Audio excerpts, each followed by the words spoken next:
All right, are we ready to start? Very exciting. Thank you for being here. My name is Judah van Wees. As you can see, I'm wearing my sheep vest because I'm not feeling too well. It's a bit cold for me. Is it warm for you? So it's definitely me. Forgive my outfit. I had a nice vest beneath this, but it's going to have to be this. And you're in a session by SpyFi and Barracuda together, two companies that deliver both hardware for the human firewall and software for the human firewall. I'll tell you a bit about both, but first we need to talk. Who has ever heard those 4 words?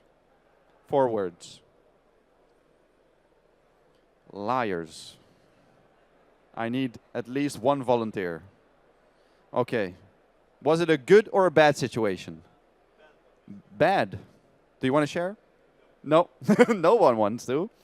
Okay, I also had this situation where I got a text from my back then girlfriend from Sri Lanka.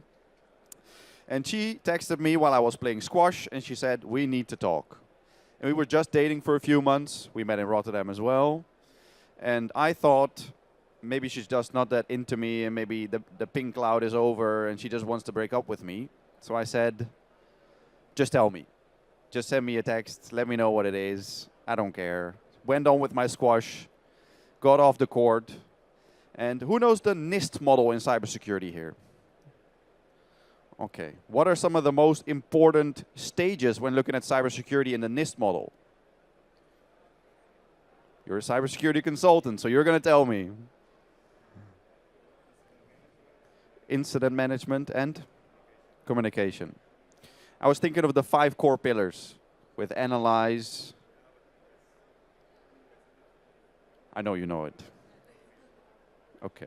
So 2 very important ones are prevention and detection. Who knows these? Quite okay. Not many. We'll go into the model a bit more later because it's a very nice, simple framework that helps you understand cybersecurity very well. But when it's about prevention and detection in cybersecurity, this little text I got from my then girlfriend, she's no longer my girlfriend by the way, was also not about breaking up, but about prevention and detection. Our preventive measures had not worked that well. Does that make sense? I hope it does. So fast forward a few years, and 4 years later, we're now married, so no longer my girlfriend, and we have twins together. It was also not 1, but 2. So nice, happy accident there. But in the world of cybersecurity, these 4 words should also find their way to the boardroom and to the strategic buyers a bit more than they currently do. And I'll tell you how to tell this story about human firewall and awareness more in your organization. My goal today is to help you go from the human layer to being the weakest link. Who thinks the human layer is the weakest link when it comes to cybersecurity? Pessimist cybersecurity consultant, I agree. But the goal is to at least make it an additional layer of security as far as possible. So let's try to see where we can get. And we'll also talk a bit about AI and zero trust along the way to see what's possible with tools and with hardware. But we need to also give attention to the human layer. Who knows the Dutch proverb that I'm trying to visualize with this image? Sometime in English you would say, because of the trees, I don't see the forest anymore. And I work at Barracuda, by the way. I didn't really introduce myself that well. I do marketing at Barracuda for the Benelux and Nordics. And I speak to a lot of CISOs and a lot of security resellers like CGK. And obviously the cybersecurity consultants know what's up. Most of them also have their specific expertise. But a lot of CISOs or people who are responsible for cybersecurity zien door de bomen het bos niet meer, or don't see the forest because of the trees. Why? Because it's a very compartmentalized world, right? Who has heard of endpoint, email, backup, XDR, managed SOC? There's even 1,000 more acronyms and 1,000 more frameworks that you could use to get from insecure to very secure, or even ISO 27001 certified. And what I always like to start with any cybersecurity presentation is a trend that we see in humanity. Who has ever heard of orthomolecular feeding sciences or nutrition sciences? No? Nobody. Okay, this is a science where people say if you eat more vitamin C, you're going to be more healthy, or if you take some supplements of magnesium and selenium and zinc, you're going to have a way better life, which is awesome, right? We need this information. But what if I tell you that all the information in these books about orthomolecular nutritional sciences are less important than eating the apple a day? Who would agree? One person. Very engaging audience today, thank you. So my point here is we have a very big tendency to look at complexity, right? And instead of focusing on that complexity, I would say knowledge in this world, especially with LLMs and AI, is no longer power. Every one of you in this room has access to all the knowledge there is, basically, or close to that. One of my ideas yesterday in the car was to find out, is there still hidden knowledge? Still have to check it out, would be cool. But my point is, applied knowledge is power.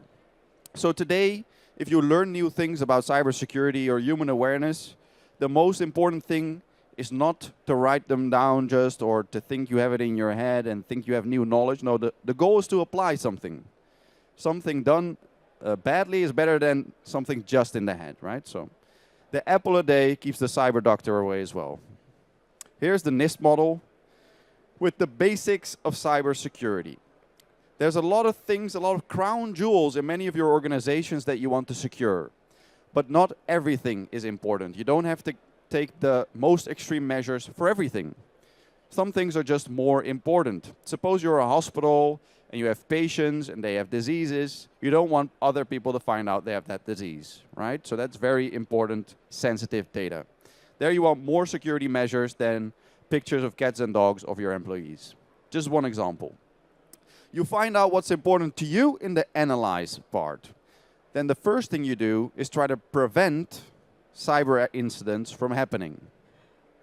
Preventive measures. I'll tell a bit more about that later. A firewall, by the way, is an example of a preventive measure. A firewall is at the edge of your network. Everything that comes in is filtered. And if it does comply with the rules or the policies, it gets in. If it doesn't, it doesn't get in. Detection means that when stuff comes in, you're able to see it. We have underinvested for the last 20 years in detection when it comes to cybersecurity, and we've overinvested in prevention. Who thinks security is the favorite department in a company right now? This time you can keep your hands down because nobody thinks that. And the reason is because we've done so much prevention to make sure we're secure many times and very little detection, which would allow us, which I'll show you in a bit, to teugels laten vieren is a nice Dutch expression, to let it loose a bit, right? You loosen your preventive measures. Then when you detect something, you of course want to be able to respond and recover. A nice example is you have a backup, someone encrypted your data, you can at least put it back, and the only problem you have is that they're going to leak it. So maybe you only pay once instead of twice. So that's the NIST model. I would say in any cybersecurity role, make sure you always bring it back to these measures and see if you have preventive measures, if you're going to be able to detect, and if you're going to be able to respond. A nice example is a backup. This comes back to the apple a day. Almost all of you will have a backup, but do you test your backup? A backup that you don't test is a backup that you don't even know that works. So you don't have responsive measures that are proven. What I did here, so what I said is, please invest a bit more in detection and response. And I wanted to tell you about the human role in some of those stages in the NIST framework. When it comes to prevention, like I said, you have firewalls, or in this case, a very basic example, a front door. A preventive measure for burglars not to come in would be a door lock. Yes or no? Is there a role for the human in managing the door lock? There is. So humans need to configure the firewall well, or need to configure the email security gateway, which is also preventive, well. And if they don't, there's no purpose of the tool, right? So very important, in preventive measures, we have humans playing a role. Then we have detection. Yesterday, someone made a really, really nasty remark. I said, what do lifeguards do? And it was profanity all over. So please don't. But what do lifeguards do? Keep the people safe. How? By watching, exactly. Very good. So they're constantly scanning the beach and the water to see if there's dangers. Do you think your employees are constantly scanning their email and your network and their applications for dangers? No. But could they play a bigger role, though? They could. So also in detection, you want people that are more aware of the risks that can arise so that they can recognize and report what's happening. Maybe you could even involve some other teams than security. I'll give you an example, HR, and ask them, how would you break your own process? Or marketing, how would you use shadow IT to be more effective? And probably they're already doing it, you just never asked it, and now they feel fine to tell you. I know I do, and I work at a cybersecurity company. Then response. I already gave this example, but here's a fire extinguisher. Do you know how often these need to be checked? Quite often. And who here has done a fire drill ever? About 10%. Same as yesterday. Probably 50% has done it at least, maybe 100. And who has done a cybersecurity drill? One cybersecurity consultant and one business owner. Very good. Very good. How many FTEs? 50. So you're on top of things. I like that. Is it a cybersecurity company? Okay. I like that. So he's showing the way to you guys. If you haven't tested your incident response process, there's no process probably. There's no plan. You haven't executed on it. So your responsive measures are purely theoretical. So there's a role for humans in response, and not just for the owner or for the security consultant, but for everyone. Because when you have a breach, believe me, everyone is going to be impacted. Either because there's brand damage, or because you're just not going to be able to access your data, or your Microsoft 365. So everyone needs to know what the plan is. Now, who would agree with this? All the investments you do in cybersecurity tools are useless if you don't train the humans. One, the rest things, screw the humans, take all of the trust away from them. If I would, I could. It's a? Exactly. Yeah. You need both. So you need to invest in tools, and you need the humans to understand the tools and to be aware of the risks, right? So I've spoken to quite some ethical hackers in my life, and they always say, if the humans are not trained, all investments are usually not going to help you. Where do most cyber attacks start? Humans. Over 90%, usually through emails. So protect your email well. Hopefully with more than a preventive measure, not just a gateway, but maybe also some AI. Because what is AI good at that humans don't do well? Recognize patterns. Recognize anomalies, things that are different than they usually are. So suppose Paula usually sends an email with, hey Paulo, how are you today? But today she says, hola. Then we could say, oh, the sentiment analysis is a bit different. And among with 10 other classifiers, like her location, and maybe she's in Argentina now, you don't know, we can quarantine you because we might have an account takeover here, even. And think of a gateway as not being able to do that, because an account takeover means someone is in your environment, and a gateway blocks the outside. So detection again. Now, what do we do to train humans? Who here has ever seen a phishing simulation? Yeah. Useful? Yep. Yeah. Usually good findings, especially on the management layer. So what you want to do is you send out a phishing email, but you do it yourself. So you don't have malicious intent, but your intent is to find out, analyze how people respond. So who here knows this company? Okay, quite some hands. It's getting better. It's getting better. Bol.com, a very big Amazon-like company for those that don't know. And companies like Barracuda create software to do these phishing simulations. You send an email to all of your employees, and you see who's going to be stupid enough, or let's not play the blame game, because we can all be stupid enough, who's going to click this link and maybe leave their credentials or whatever. I mean, there's better examples than Bol. We have, who knows, Albert Heijn? Gotta love Albert Heijn. Used to work there when I was little. Still not very big, but you know. ING, a Dutch bank that also operates in Spain and Portugal. So you can send a lot of localized, interesting templates to see what people do. And the goal is, of course, not just to see what they do, but to educate them. Now, here's the crux. Is crux an English word? Good. It is in Dutch. Here's the crux. It's about educating them in the right way. Who has ever had phishing training or awareness training? Who here has just clicked through to get through? One. There's not a lot of honesty in this room today. I work at a cybersecurity company, and I do, so please come tell me if I'm weird.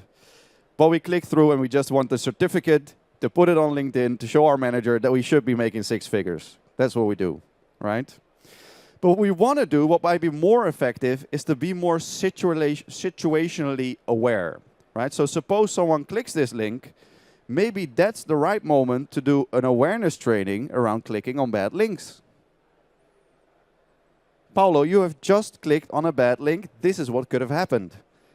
Shame on you. No, never blame the victim. Never blame the victim. Because that's going to create a culture where people don't want to share their mistakes. And if someone did something stupid, you want them to come to you just like your kids instead of going to some other weird, not going to go there. So yeah, that's what Barracuda does. And what we want to say here is zero trust exists for a reason. And AI is here to help us for a reason. So yes, we want to fortify the awareness of humans and their ability to recognize threats.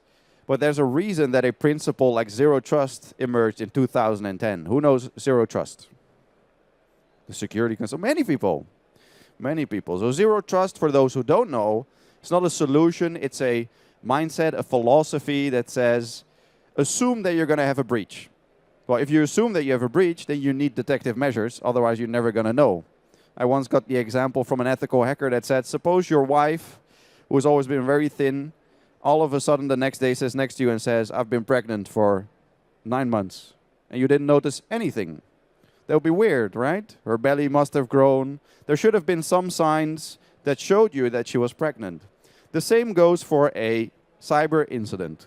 How long is a cyber criminal in your network when they're going to do a ransomware attack?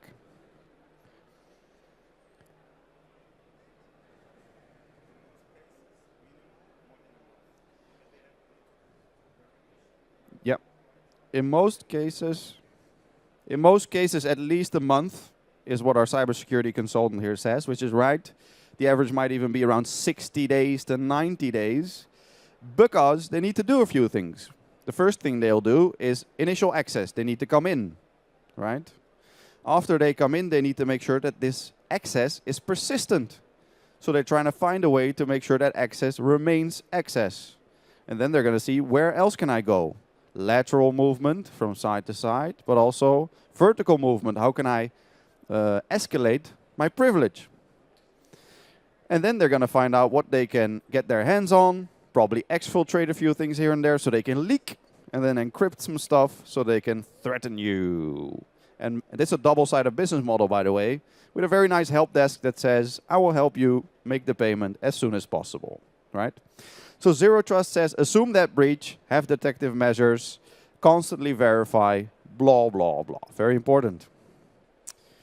But what if you could also do prevention with hardware? So this is where SpyFi comes in. They've done a few smart things that help you block cyber criminals from, for instance, hacking you as a person, as an individual. Here are a few things they create. They also have a booth over there at the end next to the VIP part, where you can grab a few of these for free. What's that? Yes. Yes, if you're nice to them. So for instance, they have an iPhone privacy case, which is really cool. Your iPhone has cameras on both sides. And as you know, my MacBook has a little light that goes on when the camera is on, which can be hacked. Something that cannot be hacked is something blocking the webcam, right? So the same goes for phones. Very unique product. You don't see this a lot. Also in the Netherlands, we've had some issues with passports, which send a signal. You can block that with an RFID blocker and some wallets. So they have a lot of cool stuff. And everyone who is here today is going to get a free box from them with a USB blocker, a webcam cover, and a card that you can put in your wallet to block RFID. Very cool. So you chose the right session. You chose the right session. Here's the box. It's branded cybersecurity, so they're working together with the event. Now I want to give you a trick. This is one of my final bonuses I want to give to you to persuade the board or the buyer to invest in important cybersecurity solutions. Who here ever has to convince someone to buy cybersecurity solutions? Is it a lot of fun? Is it easy?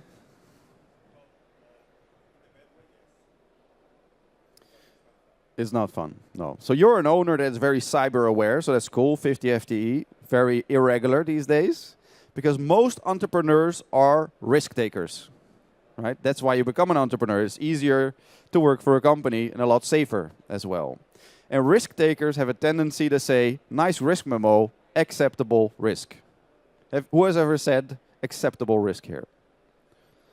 You? Very good. Not all risks have to be taken away. Because again, analyze what is important to protect. Not everything. You also have a budget. If you're protecting $1 million of revenue and you're investing $500,000 in cybersecurity, doesn't make any sense, right? I remember when I started one of my first companies and my wife said, we need to get insurance, and we had 0 revenue, and I said, we're not protecting any revenue, we're not going to get insurance until we have 3 clients, and I'll take the risk. Okay?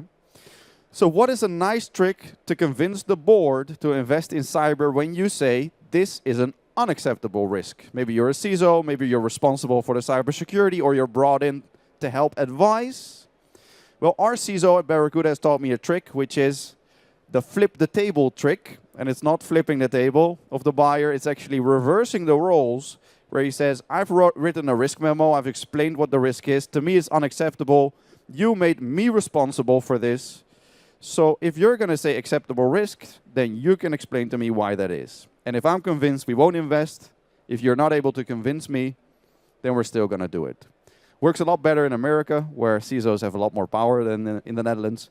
But it's a nice thought exercise for the people in control, like a CEO or a CFO, to go deep enough, because they have to, right? These days, they're hoofdelijk aansprakelijk, or they're personally accountable for the cybersecurity of a company. So use that to make the right investment decisions. We're coming to the end of my story, where I tell you that Barracuda is here to build a safer world. We've helped over 200,000 companies with cybersecurity over the years, and we do a lot of cloud-first security. If you want to know more, you can come to me. We do a lot of products like network security, email security, backups, application security, XDR. I think one of the broadest portfolios of most vendors here. So if you just want to exchange some thoughts, please feel free. And again, once you walk out, you'll get the kit that I just showed for free. And if there's any questions, I'll take those now. Thank you so much.